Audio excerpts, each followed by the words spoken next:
شروع کوم په نامه د خدای چې بخونکی او مهربانه دی. ګرانو کتونکو، پروګرام د سونو پښتونخوا د پېښور سټوډیو نه لایو او زه یم عقیل صوبزی.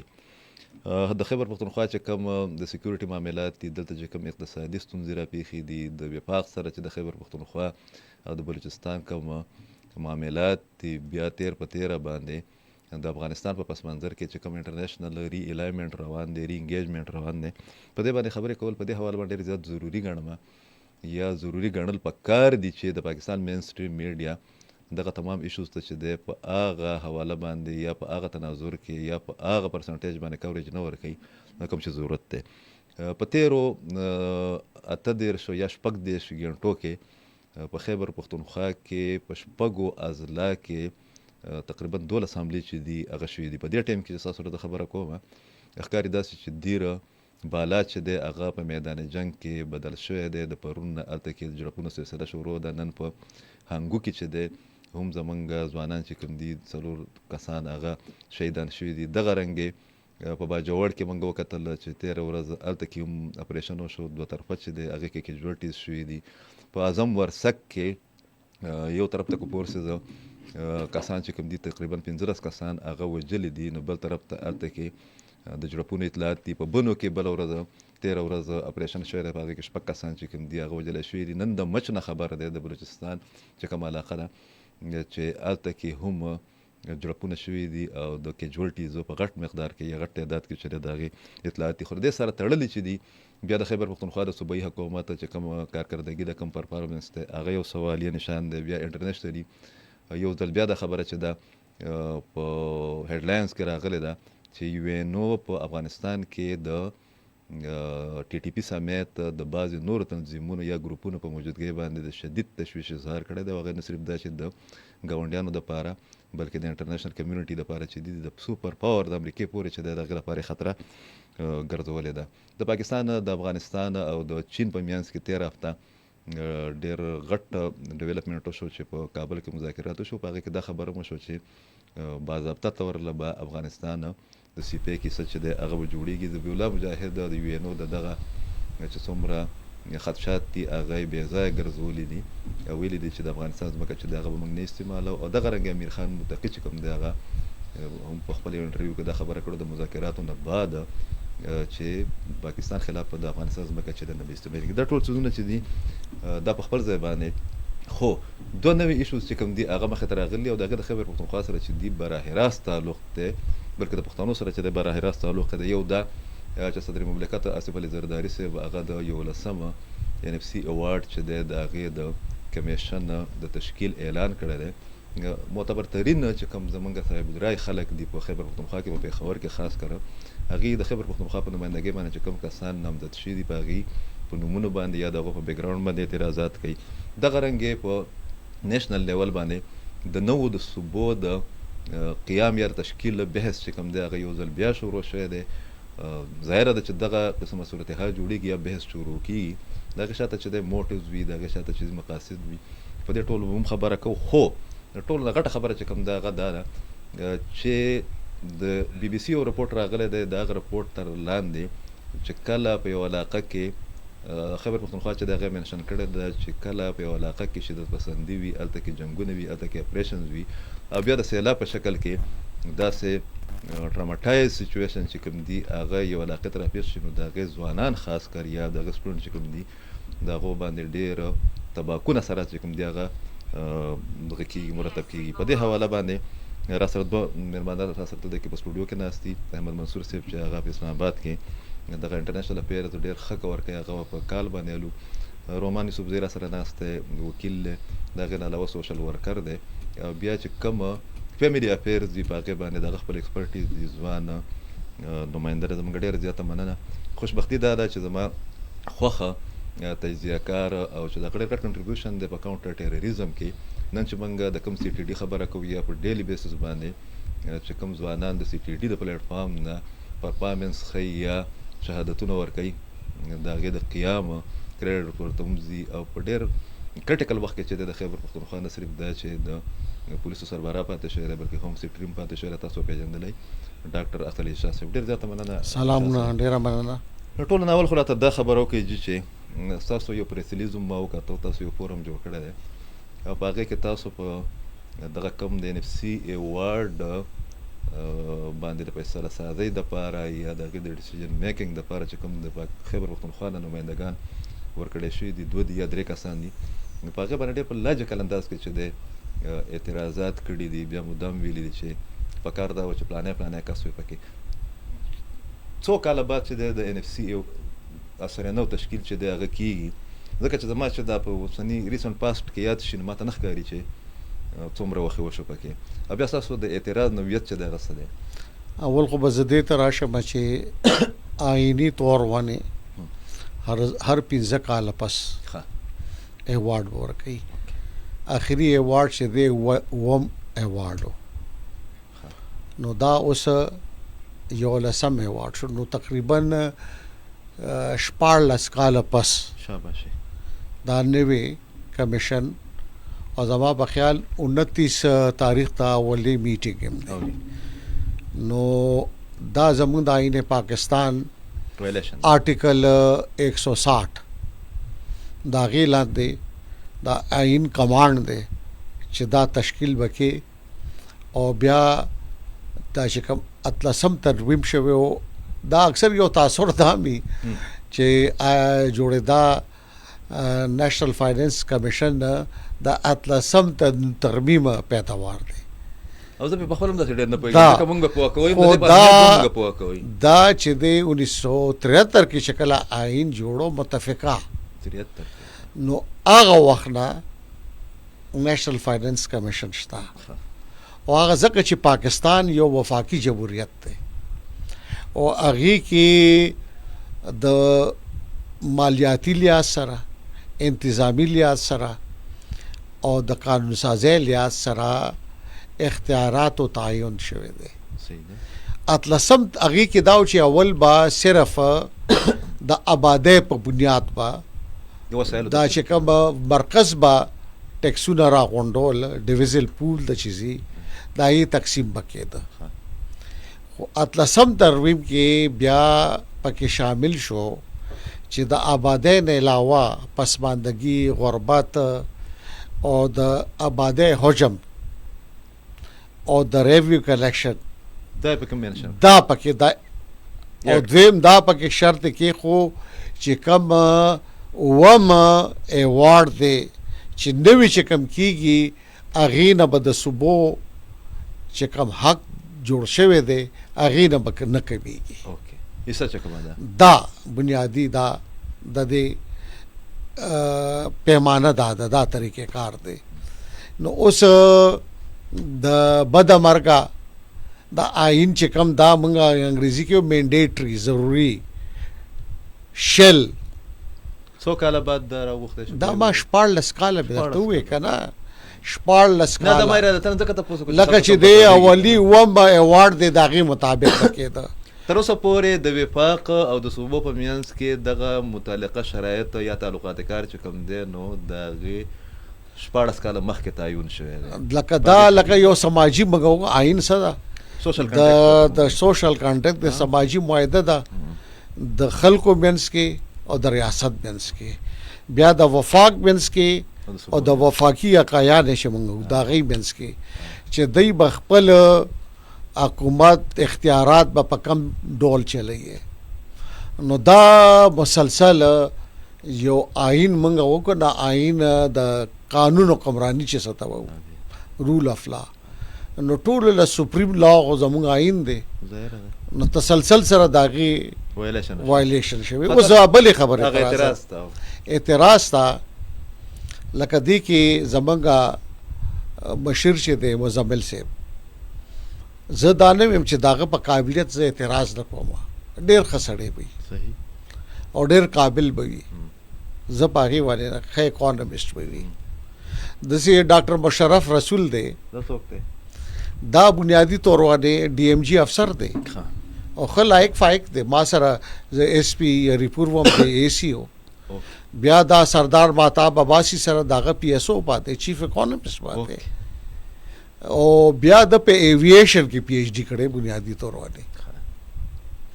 نو بیا چې ماتابا سیب چې دی کلا د ایویشن منسٹر شو مسلم لیگ حکومت کې صحیح نو هغه د پی آئی اے ایم ډي ولګو دی دی بیا چې دی په سپریم کورټ کې د دې کاګنیزنس ایشته شوی و سیزو چلے د سپریم کورټ فیصله ورکا چې دی خداغي ایم ډي د پاره الیجیبل نه دی شاباش نو بیا لری کړی شو نو زه خبره دا نه ده زه داغه دانه مقصړې دی قابل بمی او دی زه بداو وې مزکه چې سی ایس ایس کې چې دی نمبر 1 پوزیشن مو بنیادی خبره دا ده چې آیا تاثر بار بس جوړیږي چې بده پختونخوا کې مقامي خلک چې کوم دی ډېر نه دا چې دی کهت الرجال دی دلته دا ټول انپړ دي جاهل دي یا که نور خدي خو په مالیاتي امور باندې نه پیږي یا د دې چې د دوی انټرست یا د دې ایمانداری باندې دي ته شک دی چې دی وا صوبې نمائندګي صحیح نه کوي نو ځکه ما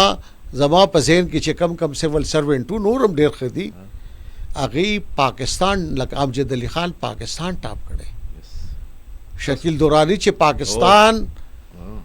ایسٹ پاکستان او ویسٹ پاکستان یو ځای شکیل دورانی هغه سی ایس ایس ټاپ کړي سیول سرویس سی ایس پی امتحان د وابډا چیرمن پاتې دی نور ته څه غواړي یو نو کوم کیپاسټي کې کارو کیو دسې چې دی صاحبزاده ریاض نور سیکرټری فاینانس تا د صوبې پاتې دی چیف سیکرټری پاتې شو مرکز کې پاتې شو د انګریزي شاعري کوي کتابونه یې چاپ شوي دي نو یا بل طرف ته لکه اعظم خان لاړو اوس غریب په بل ای کې هغه شوی دی نو خو هغه پاکستان ټاپ کړو دا وخت فیډرل سیکرټری چې کم زمونږ دی میری ټایم ظفر علي شاه جی ډي اس دی هغه پاکستان ټاپ کړو د سینور زمونږ ډیر بلګری حمایت الله خان دی او داغه د فاینانس ماهر دی دلته تاسو په خپل هم دی حکومت وزیر خزانه دلته لګول او چې څه کړی دي نو هغه او انرژي د انرژي او د کړی دی حمایت الله هم د پی ټی آی حکومت کې وکړه نو دسه بشمیره نورم چې د مالیاتي ماهران دي چې هغه د دې پښتونخوا د دې ځمکې بچی دي نو ته خو خپل بچی چې دی ډی ویلیو کې پشمار کې نشماري زما بنیادی طور باندې اعتراض څه دی دا اعتراض چې دا بالکل بجا دی بل ایشو چې کوم دا بیا به دغه مخلود احمد منصور صاحب نو مانه قصه سره تعلق لري او دا ډېر ګرانه دغه ته ډېر ځوان وکیل او شاسب سره ناسته چې زه کله د دوی نه دغه کوم دا انټرویو کوم یا کمنټ سره په خپل باندې زیات په پرشر کوم اني هاو دا دغه ایشو چې کوم د په دې باندې خامخه را سره خبره وکړه یو دغه پرسټریشن والا بیا دغه پرسټریشن کې چې کوم دی بل اضافات چې په هغه باندې پرونه یو ان سی آر څه کنسرن زوم خولي د افغان مهاجرینو د واپسې والا اخیری دغه چې کوم دی شاسې بوم په هغه باندې خبره کوي چې دوی هوم سیکرټری پاتې شوی دی او د دوی خپل پوینټ اف ویو دی په هغه باندې دغه ټایپ سيزونه چې واقعیت چې کوم کیږي یا داسې ټریجډیز چې کوم کیږي او ته مختلف یونیورسټو ته تیر ورځو م تاسو به یونیورسټي ته د انټریکشن د سټوډنټ سره ډیر زیات راځي پکې وره چې مونږ کله دا خبره کوو چې پاکستان په هغه ملکونو کې چې دی چې یوت پکې ډیر زیات دی او بیا وختي مونږ خبره کوله چې پی ټی آی طرف ته د یوت رجحان ډیر زیات دی کې پی ټی ایم په شکل کې چې دی هم یو طاقتور پلیټ فارم مونږ ته موجود دی او دواړه چې د سټیټ چې د ځان لپاره تھریټ پکې غني پکې په دغه باندې ور یو نفسیاتي دغه چې دی یو اورویو چې دی دغه څه جوړیږي چې کوم ګور پرسټریشن په معاشره کې ډیر زیات دی بیا د افغان مهاجرینو د واپسې چې کوم لیګل اسپیکټس په هغه باندې لکه چې خلکو ته پته مولېږي ځکه چې په هغه کوم ډیر پروپاګاندا روانې دي مهرباني لومبي خو د افغان د واپسې دغه وګو چې دغه چې کوم دی څنګه ډیډلاین ډیر ټایم ټو ټایم اپډیټ کیږي ډیډلاین میش کله کال ایکسټند کی کله 2 میاشتې دا درې پیز دی کنه دا درېم ځل ایکسټنشن پکې راو نو هغه خدا دې چې مو خو ریفیوجی سیکم کنونشن دا خو مونږ ساين کړي نه دي نه مونږ نه ایران کړي دي مونږ ډومېسټک لاز هغه انډرلاند کوم زمون دا په اپلای کوو هغه په اپلای کوو ټیک شو دي موږ بیا خپل بیا کټګرایز کړي دي چې را دې کټګوري کې به دا انرجسټرډ دی د په یو کټګوري کې موږ ساتلې دي افغان سټیزن کارت دا بیل دغه کې دی پی او سی هغه بیل یو کارت دی اوس موږ پاکستان اوریجن کارت ورته یو دا کو هغه کې بیا هغه لک سکیور شي دا موږ کټګرایز کړي دي دا غي د واپسې دغه دی نو انټرنیشنل لا خو دا وی چې تر څو پورې د تفیر وی د مسلې وی خپل ځای چې کوم ځای نه دی ډسپلی شوی هارډرز وی ورته نو هغه پورې مطلب دی واپس کولای نشي تاسو یو سټیټ هغه فورس کولای نشي هغه دا خو دې بار کې کو ګوري هیومن رائټس په دغه کې راځي کنه اورال یو چارټر کې راځي دا نو هغه الریډي کورټس ته رجوع کړي دا ریاست باندې دا غي دباو دی چې لګ احتیاط کوي لګ تحمل سره ریاست نه مني چې هغه او ریاست بل دا خبره ده چې د ریاست خپل هم ایشوز دي لکه مطلب دا غي خپل مسلې دي غي خپل مینج کوي خپل د وسنی ضرورت خو نېشنل سکیورټي په فریم ورک کې ګوري اب دغه کوي نو مطلب دا دی چې د افغان سمره ریفیوجی دغه دی به حیثیت یو مسلمان مونږ 45 سال غي مونږ اوساتل او داسې مساتل شاسب ته پته د زمونږ مساجدو کې اوسم هغه امامتي کوي او ډیر 70 زمونږ 70-80% سپیشلی کې پی او بلوچستان کې نو موږ خو هغه ریسپیکټ ورکړي دي د کلمې په بنیاد باندې دغه په درونو په شانتي غني ایران کې کتا سو ګوري هغه صرف کیمپس کې محدود دي زمونږ دلته تاسو پېښور کې ګوري نوټس کې ګوري هغه بزنس کوي هغه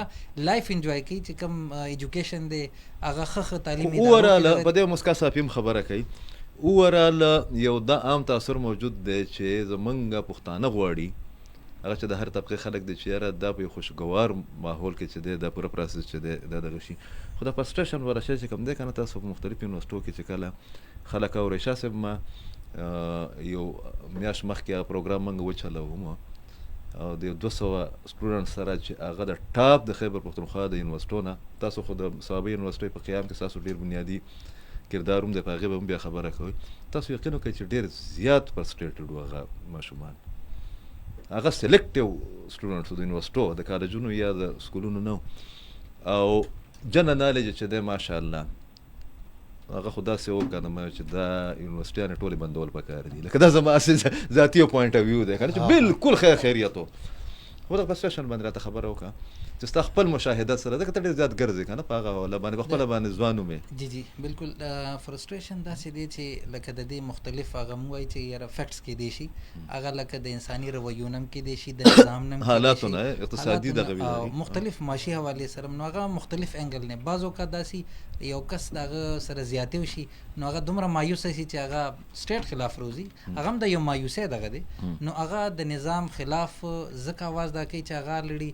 سیستم ناغه دغه مطمئن نه هغه په خیال باندې څومره زمونږ یوت چې کوم دي اسټوډنټس چې کوم دي دا د پرسټریشن کوي په څه نه څه پیسې کې دغه خپل څه نه څه دغه دي خو مونږ لکه زه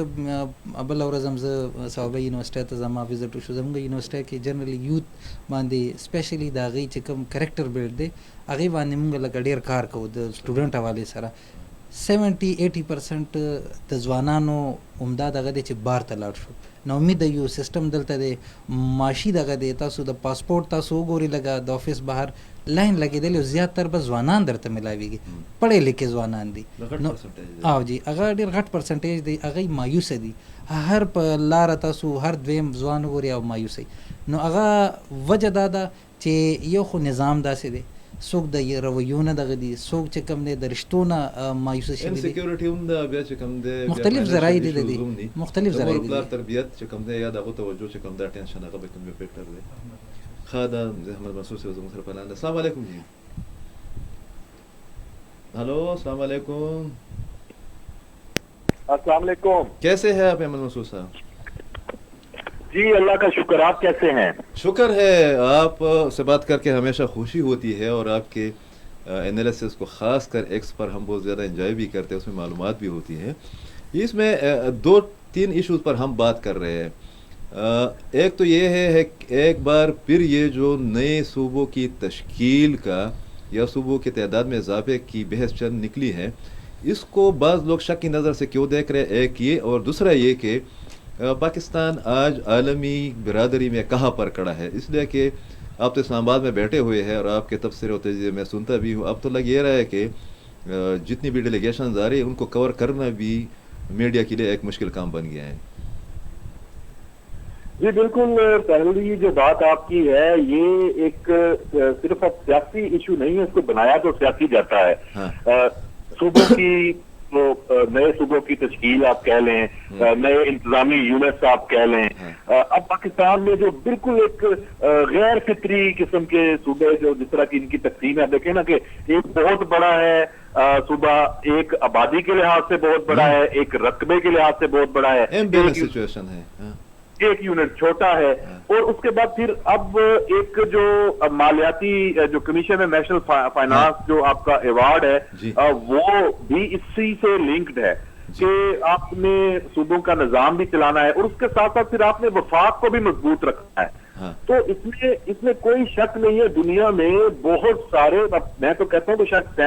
100 سے زیادہ ممالک ایسے ہیں جو ہمارے ایک ایک صوبے سے بھی چھوٹے ہیں پورے ملک. لیکن آپ دیکھ لیں یہاں پہ یہ صورتحال ہے، بڑے مسائل ہیں، اس کا حل تو نکلنا ہے. لیکن حل ایسا نکلنا ہے کہ اس میں کوئی کنفیوژن کریٹ نہ ہو، کوئی جو تشویش پائی جاتی ہے صوبوں میں، عوام میں، کوئی اس کو تحریک لسانی ایشوز ہے، ایتھنک ایشوز ہیں، تو اس کو سب کو مل کے اس کو کرنا ہے اور متفقہ اور اتفاق رائے سے. اب یہ ذمہ داری تمام سٹیک ہولڈرز کی ہے کہ اس معاملے پہ سیاست نہ کریں، مل بیٹھیں اور کوئی فیصلہ کریں. پارلیمان نے فیصلہ کرنا ہے، جو متعلقہ صوبہ ہے اگر اس کی تقسیم ہونی ہے تو اس کی جو اسمبلی ہے وہاں سے قرارداد 2/3 سے منظور ہونی ہے. تو اس کے لیے قومی اتفاق رائے، یہ صرف میڈیا میں آپ ہائی کریٹ کر کے صوبے نہیں بنا سکتے. اس کے لیے ایک رائے عامہ ہموار کرنی ہے اور بہت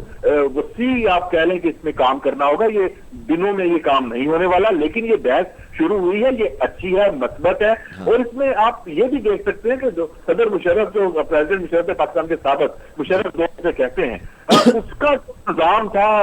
ضلعی حکومتوں کو امپاور کرنے کا، اس کو بھی آپ دیکھ سکتے ہیں. مسئلہ تو انتظامی ہے نا، مسئلہ تو یہ تھوڑی ہے کہ آپ نے صوبوں کو تقسیم ہی کرنا ہے، لیکن یہ ہونا ضرور چاہیے. میں سمجھتا ہوں یہ بہت اہم ہے اور اس پہ کوئی جیسے یہ NSC ایوارڈ کمیشن تشکیل دیا گیا ہے تو اس میں بھی ایک پوری قومی جو قیادت ہے اس کی کوئی کمیٹی بنا دے. پارلیمان موجود ہے تو اس کو پارلیمان کو لیڈ بھی اس پہ لینی چاہیے. تو یہ معاملہ اگر بحث شروع ہوئی ہے تو اس بحث کو ختم نہیں ہونا چاہیے اس مرتبہ، اسے کسی منطقی انجام تک پہنچنا چاہیے. یہ پاکستان کی ضرورت ہے. بالکل. اور میں رات کو جو ہے نا جب سیٹھی صاحب کو سن رہا تھا، وہ کہہ رہے تھے کہ 90s سے جو ہے نا وقتاً فوقتاً اس قسم کی بحث شروع ہوتی رہی ہے کہ پاکستان کی معاملات کو بیلنس رکھنے کے لیے مزید صوبوں کا قیام ضروری ہے. پھر انہوں نے انڈیا کی مثال دی ہے کہ وہاں پر 3 بار جو ہے نا صوبوں کی تعداد بڑھائی گئی.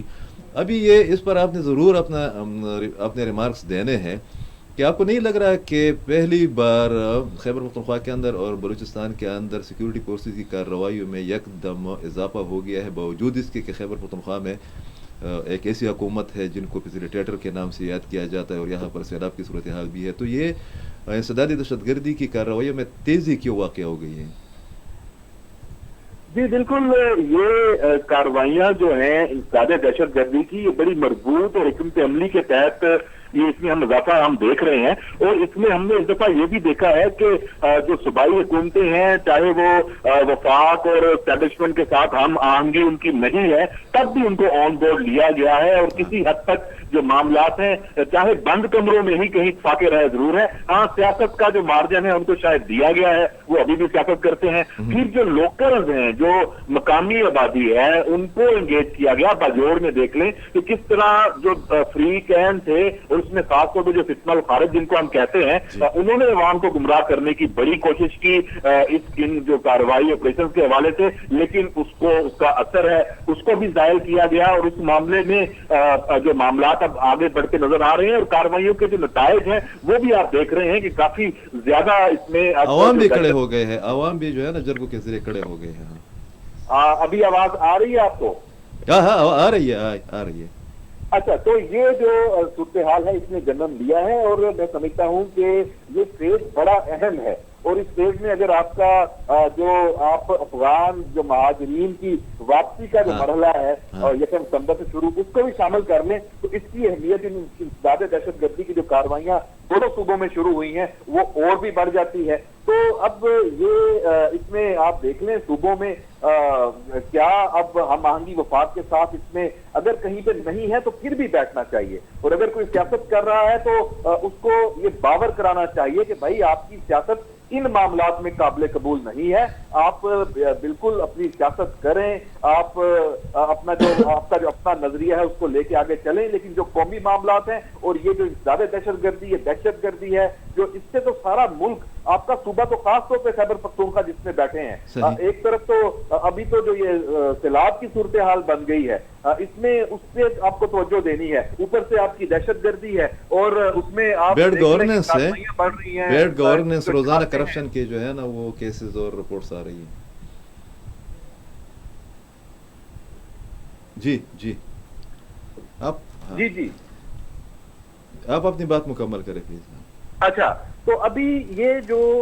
اس میں آپ دیکھ لیں کہ میں تو یہ سمجھتا ہوں کہ یہ جو یکم ستمبر کی ڈیڈ لائن اس میں افغان مہاجرین کی واپسی کے حوالے سے ہے, وہ میں دیکھ رہا تھا کہ آپ کا یہ موضوع بھی تھا آج کا, تو اس میں اس کو بھی آپ اس سے لنک کر سکتے ہیں. اور یہ والا جو ہے جو یہ جو فیز ہے نا یہ PRO جو POR کارڈ والا یہ بہت ہی اہم ہے. یہ 13 لاکھ سے زیادہ افغان مہاجرین ہیں اور یہ یہاں پہ لیگل, اب ان کی 30 جون سے ان کو ایکسٹینشن بھی نہیں ملی جو ہر 6 ماہ کی ملتی ہے. اب ایک پورا بیانیہ بھی بن گیا کہ بھئی آپ کی واپسی ہونی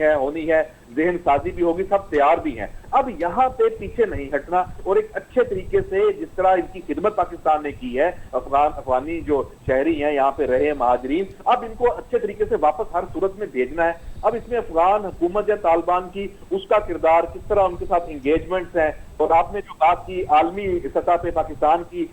جو اس وقت پوزیشن ہے وہ بھی اسی میں لنک ہے. ابھی دیکھ لیں چین کا جو وزیر خارجہ وہ جو وانگ یی ہے وہ افغانستان بھی جاتے ہیں, وہاں وہ چھٹا جو اجلاس ہے تینوں ملکوں کا سہ افریقی وہ بھی ہوتا ہے, پاکستان کے نائب وزیر اعظم اسحاق ڈار بھی صاحب ہوتے ہیں, پھر وہ پاکستان آتے ہیں, پھر یہاں جو ملاقاتیں ہوتی ہیں اور پھر اس کے بعد جو چین کی وزارت خارجہ کا آفیشیل بیان ہے. میں سمجھتا ہوں یہ پاکستان کے عالمی سفارتی کردار کے حوالے سے بہت بڑی کامیابی ہے. جو ناقدین ہیں وہ تو یہ بیانیہ بنانے کی کوشش کر رہے تھے کہ پاکستان پھر جناب امریکہ کی طرف چلا گیا اور ٹرمپ کے ساتھ تعلقات اس میں چین پیچھے چلا جائے گا, لیکن چین کی وزارت خارجہ نے تمام ابہام ختم کر دیے اور یہ بتا دیا کہ وہ خوش ہے, وہ پاکستان کے اس عالمی کردار پر خوش ہے جو پاکستان کو مل رہا ہے, اور اس کی بنیاد کس نے ڈالی ہے, فیلڈ مارشل سید عاصم منیر نے ڈالی ہے اور اس کو وہ لیڈ کر رہے ہیں. تو اب چین بھی اس کے پیچھے کھڑا ہے کیونکہ چین کہتا ہے کہ اس خطے میں اگر پاکستان کی قیادت کا جب عالمی کردار ابھر کے سامنے آیا ہے تو خطے کا فائدہ ہے, چین کا فائدہ ہے, اس پورے ریجن کا فائدہ ہے. تو اس میں اب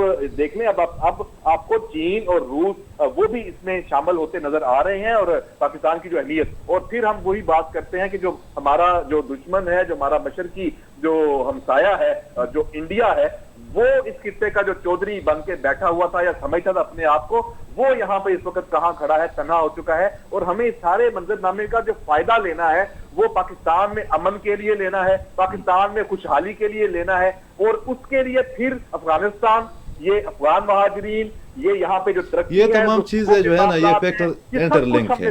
یہ انٹر لنک. بہت شکریہ احمد مسعود صاحب, اپنا خیال رکھیے گا. شاہ صاحب دا منگا کو ګورو کنه دا کو تاسو بلوچستان هغه جغرافیه چې یا رغبه په ذهن کې راولي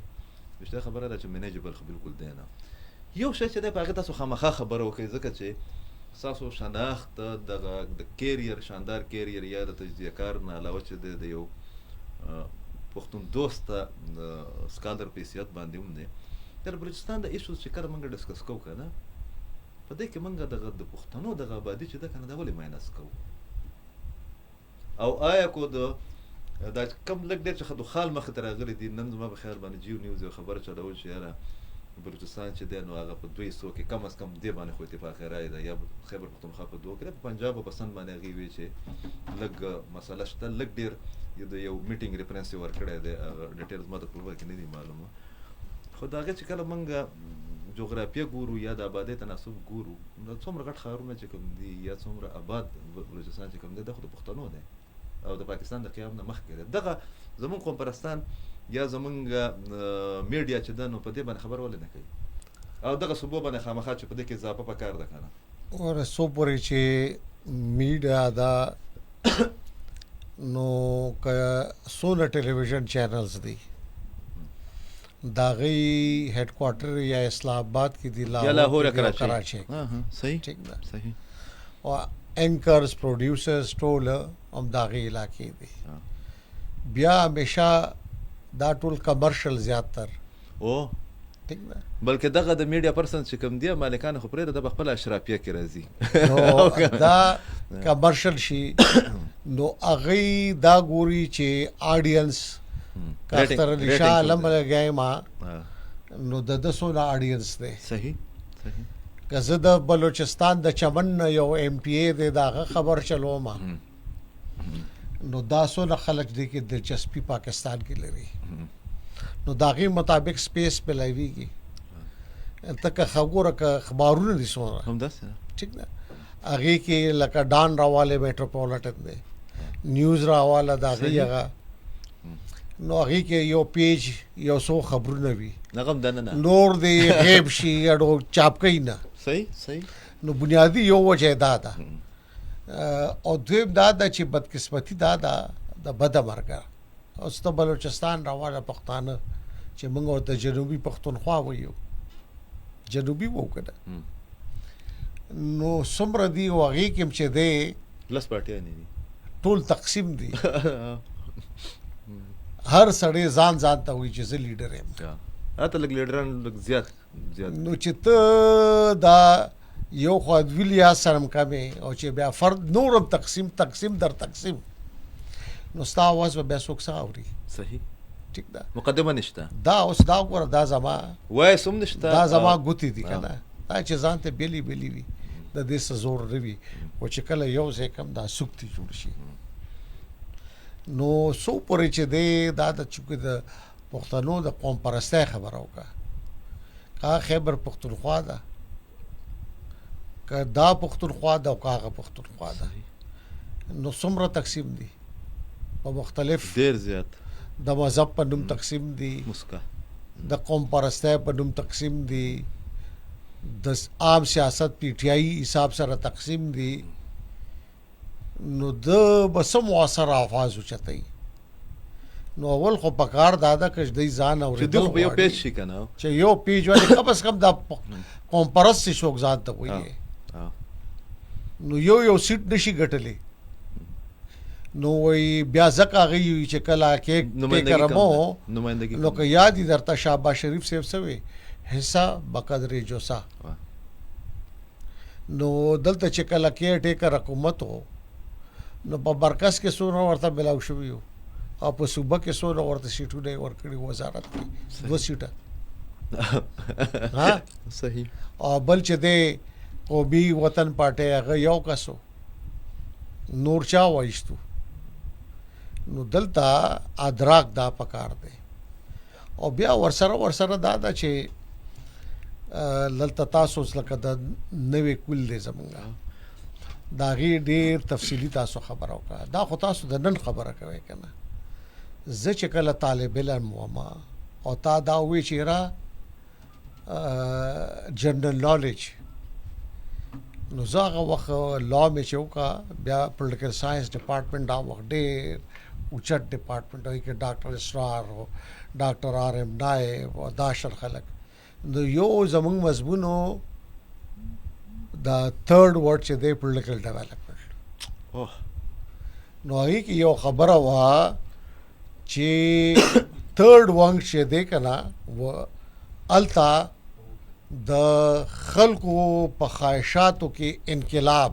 څنګه چې دا ټوله دنیا چې ده که نه دا د هغې مخې ته ده او هغې هم دا غواړي چې د دنیا ګډ ثینګز آف لایف ښه څیزونه چې هغې ته ملاو شي او تھرد ورډ تیسری دنیا چې کوم هغه وخت که خیال دي که نه د ازادۍ تحریکونه مو ډېر زیات وو ټیک ده موږ ورته قومي جبري انقلاب او دا شت ټکي نو هغې خلکو ته ویلي چې موږ راشو که نه تاسو ته به دا نو وی د هغې خواهشاتو کې یو انقلاب خو چې کله بیا دوی رالو حکومتونو کې نو بیا هغه څیزونه یې ورکولی نه شو نو هغه چې کوم لوی د هغې خواهشاتو بیا په فرسټریشن کې په مایوسۍ کې بدل شو او بیا یو سایکل د ایجیټیشن نو نن چې د ګریونس تھیریز هغه انفرادي ګریونس هم دی او قومي اجتماعي ګریونس هم دی نو دا ګریونس چې کله سیوا شي که انفرادي دی او که اجتماعي دی نو بیا رو چې دی دا په مایوسۍ کې او مایوسي چې دی دا بیا ریډیکلایزیشن ته لاړ شي نو هغه بنیادی وجوهات دا دي او دویم دا ده چې ستا ډیګریانې چې دی په کاغذونه ورکې لګیا کوالټي اف ایجوکیشن نشته چې کوم یادې تا اوس چې دا خبره وکړه سی ایس ایس امتحان وشو هغې کې 2% خلک پاس دي سیول ججې 100 سیټونه زمونږ د صوبې صرف 10 کسان پکې پاس شوي د وکیلانو کوټه دې کې امتحان وشو هغه وخت ابراهیم صاحب چیف جسټس و 100% ټول فیل شو شاباش او زیات پس کیو په انګریزي کې دا د غصې خان نه مخه او بیا سو شو اخر کې بارکول سالا خو بل نو هغه تھریشولډ ورته لاد دکا نو زمونږ دا کوالټي اپ دی هغه ته رسیدلیو یونیورسيټي مونږه 36 جوړ کې پبلک سیکټر کې او کوالټي اف ایجوکیشن دا حل دی د ثوابه یونیورسيټي تاسو ذکر وکړه نو ته ماته دا وې اوس فرض کا زوی با لایبرریان سونه اوچت سيزي ٹھیک ده منګه انټرویو کولا ثوابه یونیورسيټي کې لایبرریان 20 گریډ کې او په یونیورسيټي ایکټ کې مینډیټری دی ټریجرر شو رجسٹرار شو کنټرولر اف ایگزامینیشن شو او لایبرریان دا 20 دا مینډیټری دی منګه لایبرریان انټرویو کوله سلیکشن بورډ کې زه خپلم یو نم تاسو کو چې یره کتا ته یو طالب علم راشي او درته وی چې په اسلامي تاریخ کې ښه کتاب راکړه پته نه ورته به خزه یار خط تفسیر وي نه دراته پته شاباش منګه اډو یو عنوان نشته چې دا دوباره راټای شو یو ایډیشنل لایبرریان نو او ثوابه یونیورسيټي وای شانسلر ریګولر اډوستانه یالتا وای شانسلر د بین الاقوامي معیار چې هغه د ماساچوسټس یونیورسيټي نه پی ایچ ډي انګریزي کې پروفیسر ناصر جمال او یا چې د کال لا سیوا وشو تا اډاک وای شانسلر دی او څه چل دیو کو بکار خدای وی لایبرری دونه اهم زی خ یونیورسيټي چل تشپیتم چې دی رڼا بیلیګه بلوي او لایبرریان د کولاوي د باټران د کولاوي دلته تاسو کو ایډیشنل لایبرریان چې دی کړه اته د ایډیشنل چارج ورکو د یونیورسيټي د رجسٹرار شاباش بس په دې نور خبره نه کو دا پرسټریشن کې زما پرسټریشن کې اضافه کی هم دغه خبره لګه مخ کې وېسه اصل کې لکه ستا خپل ایکسپرټیز سوی چې دغه مایوسۍ نه لکه شاسې په یو لفظ استعمال کو ریډیکلایزیشن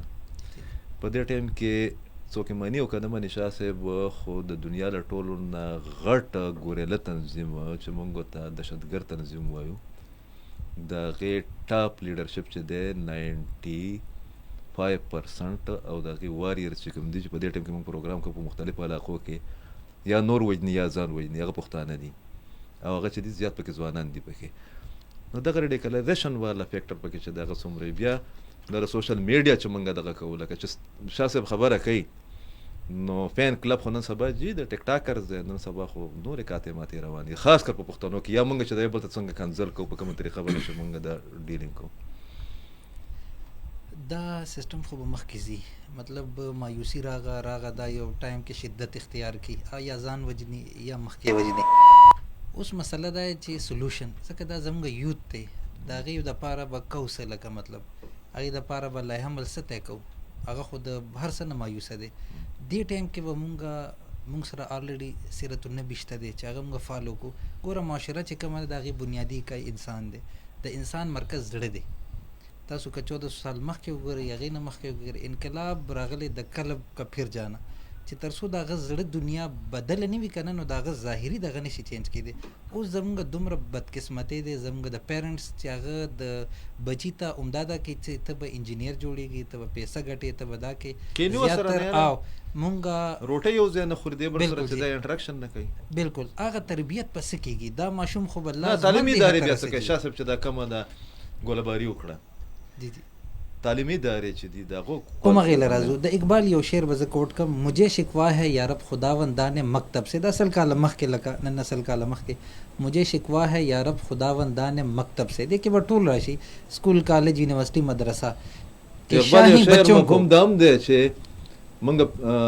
پیران چې یو وایي بوډاګان زموږ د استادان چې دي هغه د ځوانان شي که نه، د هغه شعر داسې هم دی. بالکل جوانوں کو پیروں کا استاد کر. استاد دا اوس مطلب دا چې کم یونیورسٹی دي، کم کالجونه دي، کم مدارس دي، هغه د میټیریالیسټک تعلیمونه ورکوي. مطلب هغه د دو دونه چار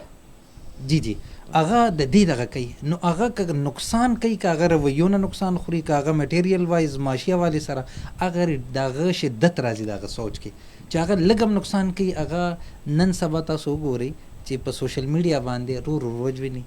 پلار راپاسې بچي وجني. لاست دغه کې دا دغه شوی دی چې پنجاب کې فیصل آباد، آی تھنک لاهور کې دلته ډیلی بیسس باندې درې ماشومان بیروزګاري وه، دا تنګ راغو درې الله لیکه، مطلب بیا پولیس ونیو. لکه شدت دی دغه ته ختلی دی. اوس زمونږ فوکس په دې چې دا ځوان لکه زمونږ تعلیمي نظام، زمونږ سماجي نظام، زمونږ ثقافتي نظام، شاه صاحب بیا هغې باندې کنکلوډینګ ریمارکس هم ورکړي. بیا زمونږ خانداني نظام چې دی ټول د کولیپس سره چې مخامخ دي. مسکا د موږ سره په لاین نه. السلام علیکم مسکا جان. سلامونه تاسو ته درنو مېلمنو. ډېره مننه مسکا جان. هغه بله ورځ تاسو پریس کانفرنس کړی دی او ډېر کی پوینټس چې کوم دي هغه ما چې څومره په میډیا باندې وکتل هغه مو راوچت کړي دي. مسکا د کډوالو د واپسۍ دغه پروسس چې کوم دی د دې دغه بنیادي خدوخال نه چې دی که نه هغه بیسکس چې کوم دي د هغې نه زه هم نه یم خبره، زموږ اورېدونکو ته هم نه دي خبره، او دغه ډیډلاین چې کوم دی هغې کې څو ورځې پاتې دي، یا د دوی دپاره کیمپونه جوړ شوي دي، یا اوس هم د ریلیکسیشن یا د انټرنیشنل کمیونټي د انوالومنټ چې دی څه امکانات، څه خبرونه، څه اطلاعات شته، موږ لږ په هغې باندې اپډیټ کړئ پلیز. شابه ده. پاکستان کې خو تاسو ته معلومه ده چې څلور ډوله افغانان پاتې کېږي اوس هم، چې یو هغه افغانان دي چې ورسره سره اسناد نشته، یو هغه افغانان چې ورسره پیور کارتونه دي، شمېر 1.3 میلیون ته رسېږي، او ترڅنګ ای سی سی هولډرز هم لا شته په پاکستان کې چې 250,000 پورې د دوی شمېر دی، او ترڅنګ هغه کسان چې په ویزا او پاسپورټ باندې اوسېږي. نو سمدستي د جولای په پای کې پاکستان اعلان وکړو چې هغه کسان کوم چې پیور کارتونه لري دوی د باید د سپټمبر د اولنۍ نیټې څخه پاکستان پرېږدي او لاړ شي خپل هېواد ته. اوس دا ډېر زیات د اندېښنې وړ خبره ده، ځکه چې پی او آر هغه افغانان دي چې په قانوني توګه او رجسټرډ افغانان دي. اکثریت هم د دوی دی که نه؟ اکثریت هم د دوی دی، میجارټي د دوی دی. بالکل 1.3 میلیون. نو اوس دغه افغانانو ته ډېرې تاسو باور وکړئ چې خبر نه دي. ما ته پرون هم 2 ټلیفونونه راغلی وو چې آیا دا خبره حقیقت لري چې موږ به باسي. نو پاکستان خو سخت پرېکړه کړې وه په جولای کې او ویلې چې وځي، خو لا هم زمونږ یو غوښتنه ده چې کېدای شي په دې کې بدلون راشي، اما معلومه نه ده ځکه چې د یونسیار هم هغه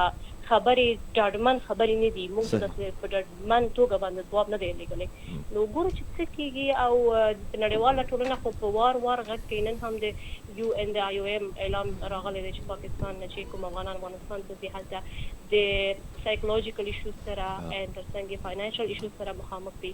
نو زموږ هم هیله ده چې په دې کې نظرثاني په دې وشي چې اوسه پورې څومره هم پرېکړې د نور افغانانو په تړاو شوی وو چې هغه هم موږ ته د افغان خبره ده. خو پی او آر کې ډېرې سټوډنټس یا شاګردان په پوهنتونونو په مکتبونو کې بوخت دي، ډېرې کسان تجارت لري، دلته ډېر زیات پانګونه کړې، سرمایه لري، او ډېرې چې دی نو زما په څېر کسان هم دي چې افغانستان کې ورته ژوند ګواښونکی دی. نو هیله لرو، یوازې موږ هیله څرګندولی شو. خب مسکا دا راته ووایي چې مجموعي طور له د هغه طرف نه چې کوم خلک دي، د هغه ظاهره خبره د هغې خو د دغه معاملاتو نه یا د هیومن رایټس نه یا د وومن رایټس نه یا د سټوډنټس رایټس نه د دې نه چې د هغه خو لا تعلق دي، د هغه خو دې سره چې د علاقه نشته. د هغې له طرفه داسې تاسو ته څه تجاویز یا څه ریاکشن یا د څه ابجکشن چې دی څه خبر ترلاسه شوی دی د افغان میډیا د طرف نه چې یاره هغوی په دې پوره پروسس باندې یا دا خو به ډېر غټ هیومن کرایسس چې کوم دی هغه به کریټ شي د افغانستان په فریم ورک کې؟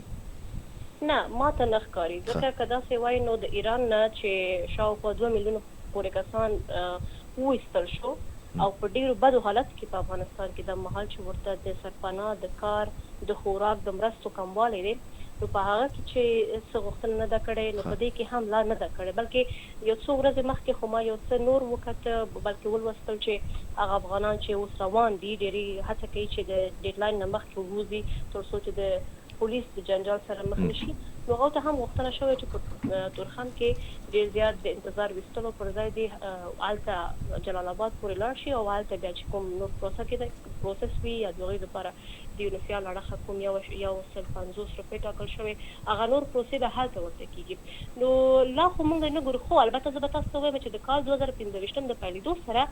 د اسلام آباد کې امبیسي ډېره هڅه وکړه، څو ځلې د پاکستان نه غوښتنه وکړه چې افغانان ونه ویستل شي، اما اوس مهال موږ دومره ډېر زیات خوشبین توګه باندې کوم څه د هغو له اړخه نه دی کتلی.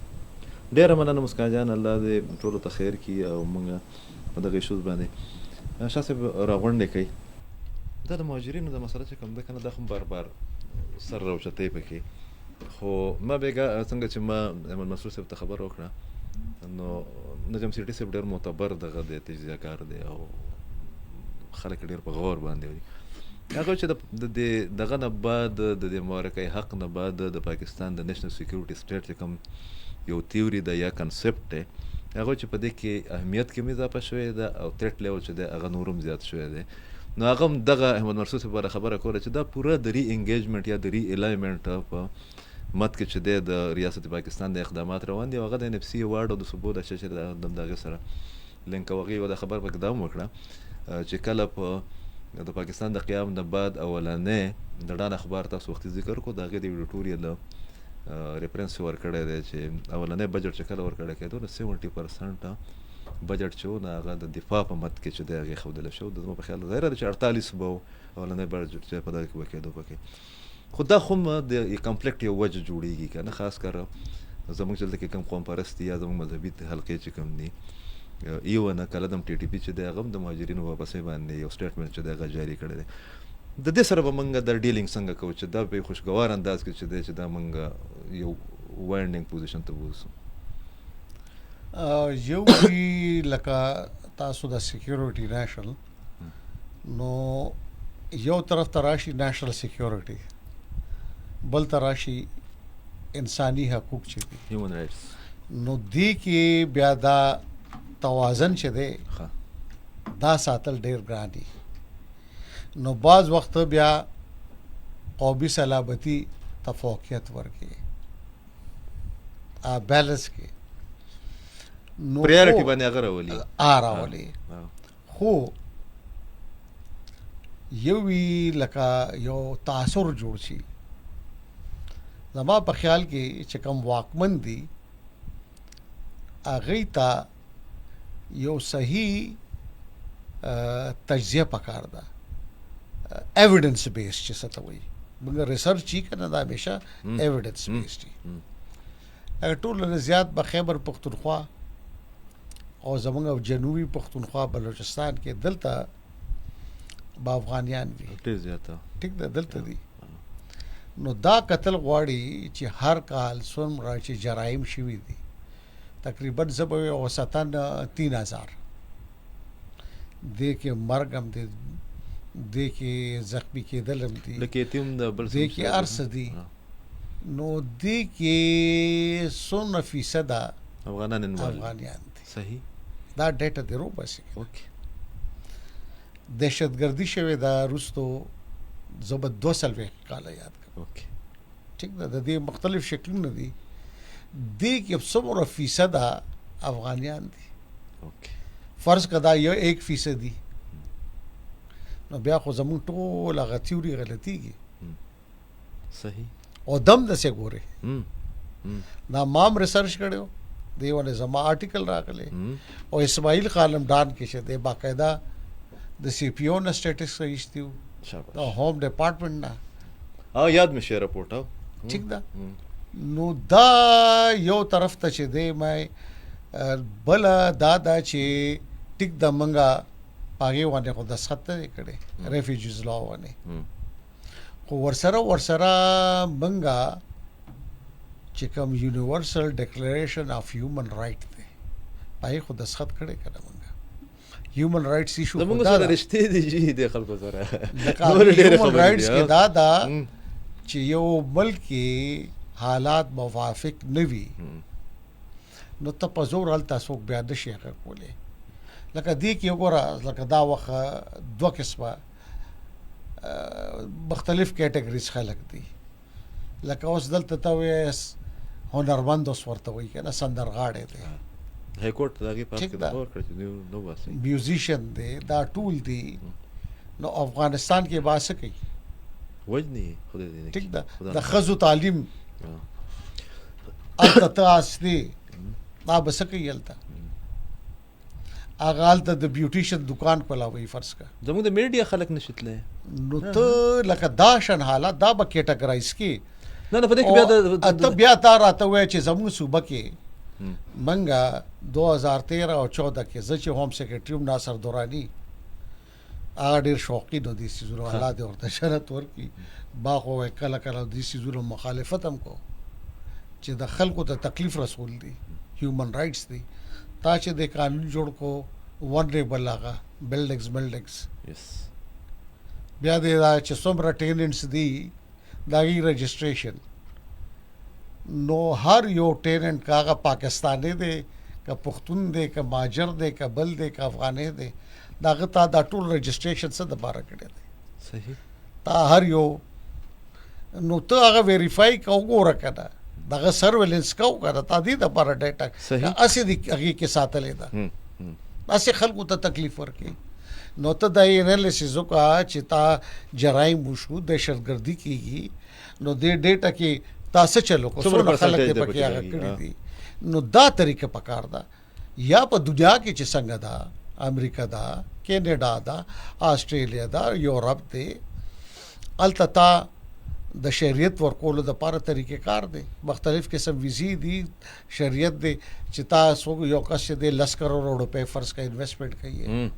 یو فارمولا خو د الټرنیټ فارمولا یا هایلی سکلډ دی ډاکټر دی انجینیر دی ساينسدان دی ښه نرس ده هغې ته موږ شریعت ورکوو. نو داسې کیټګرایز که دې نه مخکې زرابګل ته چې دی ورکړی دی دا هزاربوس چې موږ یادو په زرګونو باندې هغې چې دی دلته شریعتونه ایښتي دي. نو دا شر یو طریقه واضح که نو دا خلک به ستا په ریډار هم راشي ستا په ریکارډ هم راشي انکم ټیکس به هم ورکوي یو طریقه به جوړه شي. یار 14 لکه څه څیز دی دومره غټه آبادۍ کې هغه ته ډېر ښه اسانه باندې مانیټر کولی شي که زمونږ د یو ډسټرکټ نظر زما دا آبادۍ برابر خلک دی. لکه یو پکار دا چې موږ د مهاجرینو افغان مهاجرینو دپاره چې دی یو جامع پالیسي چې دغه جوړه کړو. تاسو دا راته ووایه اخري خبره هم دغه سټوډنټس هم زموږ په دغه کې ډېر زیات دي سټوډنټس هم زموږ په یونیورسټو کې زموږ په دغه کې تعلیمي ادارو کې ډېر زیات دي او ډېر ټیلنټډ دي. رښتیا خبره ده چې افغانان خو ډېر ټیلنټډ خلک دي. ستا په خپل دغه چې دی د پوینټ اف ویو په څه دی او بیا د سوشل میډیا هم د دغه کم بېچینۍ چې کم دی د کم ټاپک باندې چې ما تاسو کېنولی د هغې هم یو بنیادي وجه جوړېږي نو د هغې د مانیټرنګ دپاره چې دی یا د هغې د سرویلنس دپاره چې دی نو څه کول پکار دي هغه هم بیا د اظهاري رایې خلک بیا چغې وباسي. بالکل یو خدا د شاه صاحب څنګه ویل که نه چې د واپسې دپاره یو کټګرایز دي کی دا سټوډنټس ته راشه یا یوت ته راشه هغې کې ورسره که وګورو مونږ نو افغان سټوډنټس هم دي مونږ سره دغه شانتې د سټوډنټس فاینل زه به دې کې کنکلوډ کوم چې څنګه ما تاسو ته انیشل دا وکړو چې زمونږ تربیت نشته دی زمونږ هغلته ورته جسټ میټیریلیسټک مایند دی سوسایټي د مشرانو یا کم نظام قانون خو تربیت نه مني قانون او تربیت خو جدا شي. زمونږ چې کوم دی زمونږ مشران چې کوم دی هغې ته یو دغه کوي چې هغه تاسو ډاکټر شي انجینیر شي تاسو پیسه وګټئ ځکه چې د هغې دلته دوه شیزونه دي یو د میټیریل یو د زموږ روحانیت هم نه دی زموږ مطلب هغه انټرنل چې کوم هغه هیومن بیسیک هیومن دی هغه خو پیژنو نه دا غي مونږه خو مونږ کرنٹ افیر کې اوسېږو کنه او جی. دا ته چې کوم خبره کوي دا شاه صاحب چې خبره کوي شاه صاحب ما په نهم کلاس کې داس کیپټل چې دی هغه کتل او زره شپږو کتابونو د غیمه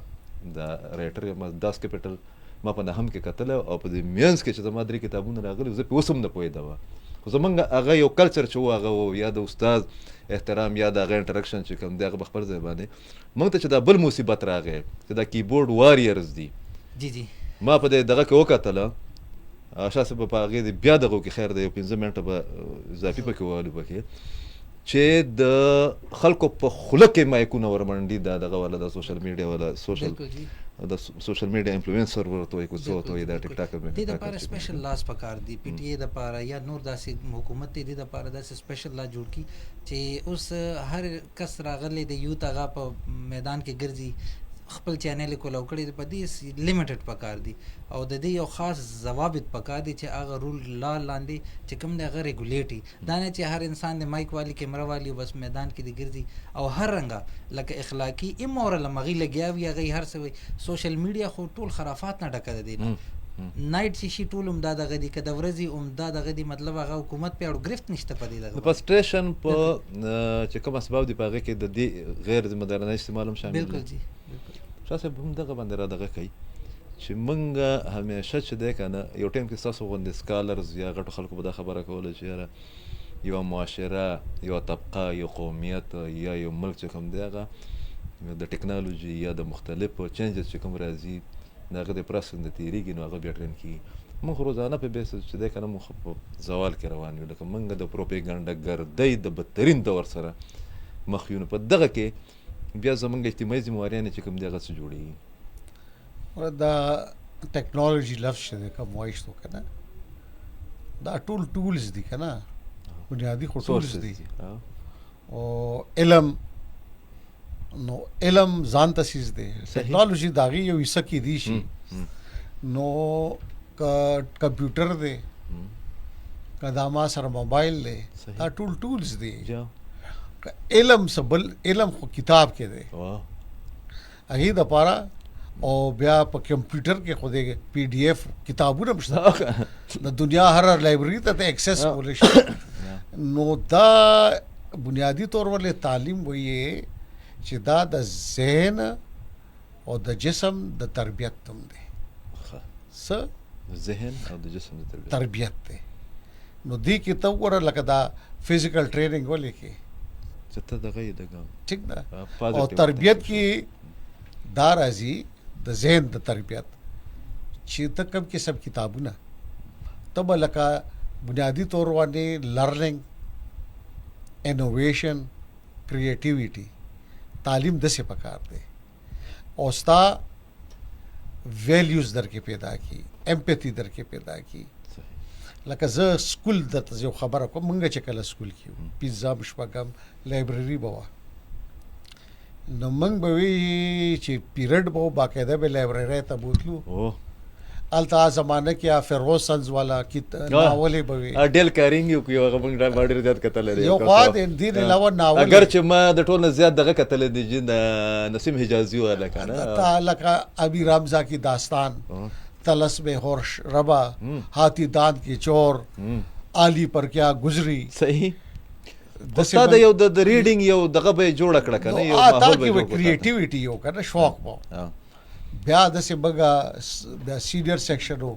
یاره کسته بګه وډا والا سي لایبرری ته وډا والا او زموږ سکول کې به باقاعده د منثلی چې دی فوکس لکه آب چاپ کې دو میگزین ہوتے کے باو ہے کہ ما اولی مضمون مالکل یو کیسا خانی اردو کی معلومات یا کلاس سپیکنگ پیریڈ بو بیا بسار اسمبلی کی چې دی یو با منگا تقریرونو بو مختلف ہاؤسز سائنس وانے بو تاریخ والے بو اسلامی تاریخ وانے ہر سڑی ته به موقع ورکولا نو په دې طریقې باندې دا پکار دی یا زو ذاتی زو بچې دی کالج یونیورسيټي ټول اول به زتلم ما ملګرتیا لایبرری سره جوړوله صحیح چې کتابونه ځانته ایشو کما نن دا دی موږ به اوریجنل کتابونه وي. صحیح. ما ته نن هم یاد دي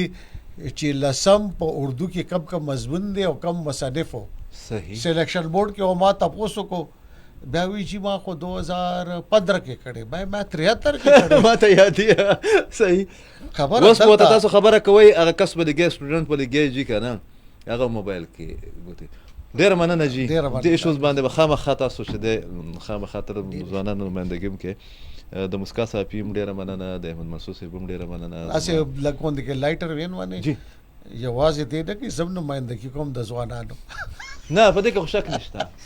شک نشته او دا خو د فیلینګز دغه دا جدا سبجیکټ دی کنه نفسیات سره تعلق لري چې په دې کې بل یو سبجیکټ هم دی هغه در چې منګه ژوندۍ بیزار تاسو لکه وګوره د منګه ژوندۍ داس بیزار کیپټال خبرو کړه منګم چې سټوډنټانو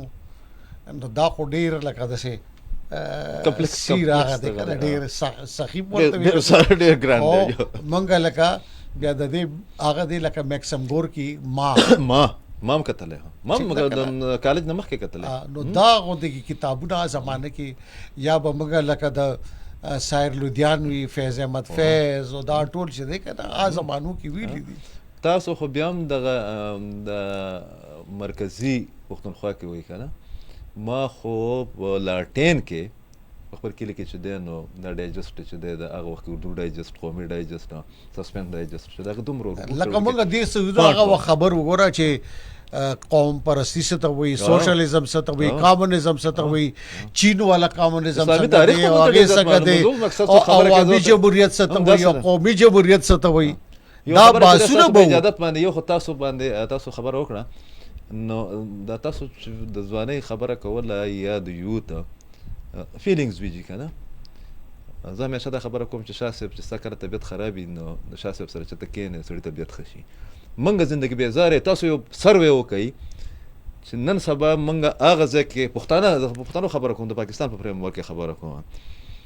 چې مخکې به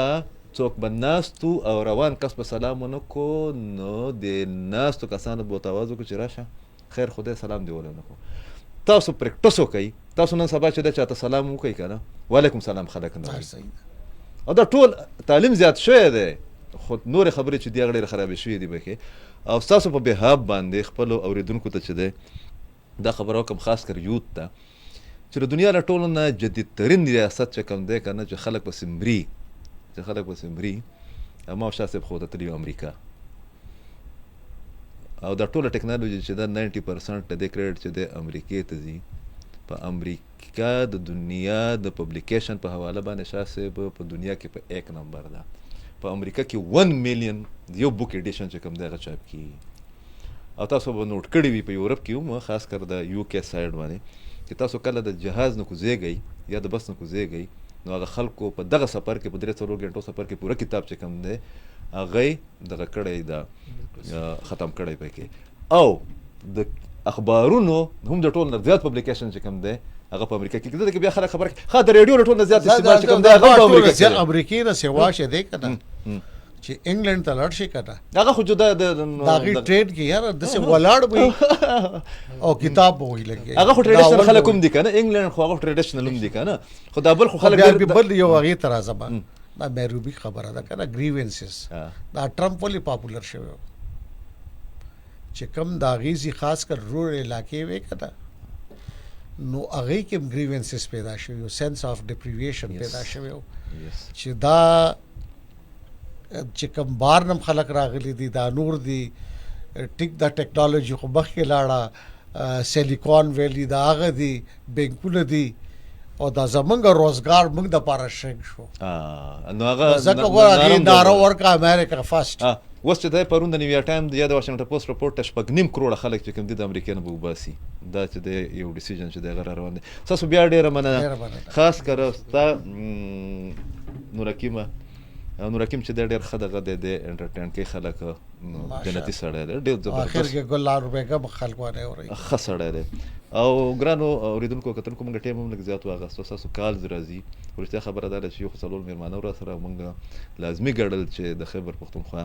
خاص کر او بیا د افغانستان بیا د بلوچستان زموږ مسالې دومره زیاتې دي چې اوس هم موږ په ډېرو خبرو باندې ډېر ایشوز باندې چې دی خبرې ونه کړې، خو بنیادي مقصد زمونږ دا وي چې نه صرف دا چې تاسو ته معلومات درکو،